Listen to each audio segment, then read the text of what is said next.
Assalamu alaikum ƴan uwa, barka da warhaka, barkanmu da wannan lokaci, barkanmu da sake kasancewa a cikin wannan bidiyo.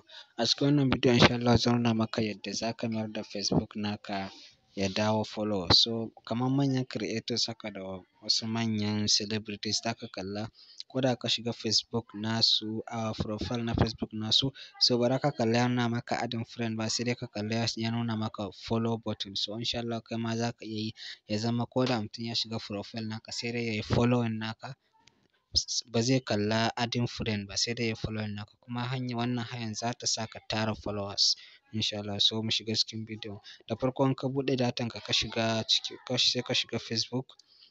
So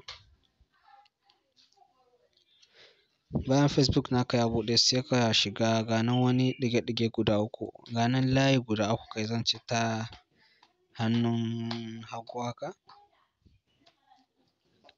gashi nan a sama, gashi nan dai a sama. So idan ka taɓa shi, okay, ba shi na taɓa ba.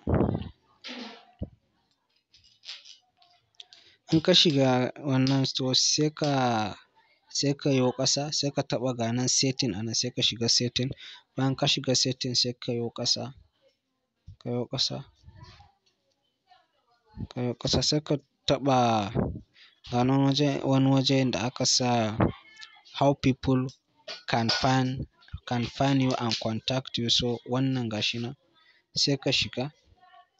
Bayan ka shiga a layi na biyun nan, okay, gashi nan a farko ko? No, okay, gashi nan a na biyu. So kun ga bari in muku marking. Gashi nan who can send you friend request, waye zai iya tura maka saƙo na abokantaka kenan. So sai ka shiga. Bayan ka shiga, ni kun kalla yanzu nawa yana friend of friend, wato abokan abokanai na, su kaɗai ne za su iya kallon, za su iya tura min saƙo na abota. Kaga kun fahimta. So normally in ka buɗe Facebook naka zai zama yana kan everyone nan ne. So ni yanzu kun ga na dawo da shi friend of friend, so kai ma za ka mayar da shi haka. So insha Allah in ka mayar da shi a nan, ka mayar da shi friend of friend, so sai bari muyi saving, sai mu koma mu duba mu gani. Okay, bayan ka yi saving sai kai back, sai ka dawo profile ɗinka. So bayan ka shiga profile naka sai ka taɓa ga nan wannan three dot ɗin nan, sai ka shiga, sai ka dawo nan inda aka saka view as, sai ka shiga. So kun kalla already gashi nan nawa ya nuna mun follow, kun gani?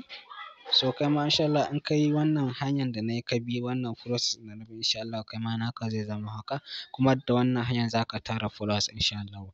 A mun following na wannan page ɗin sannan a mun subscribing idan a YouTube kake kallon wannan bidiyo.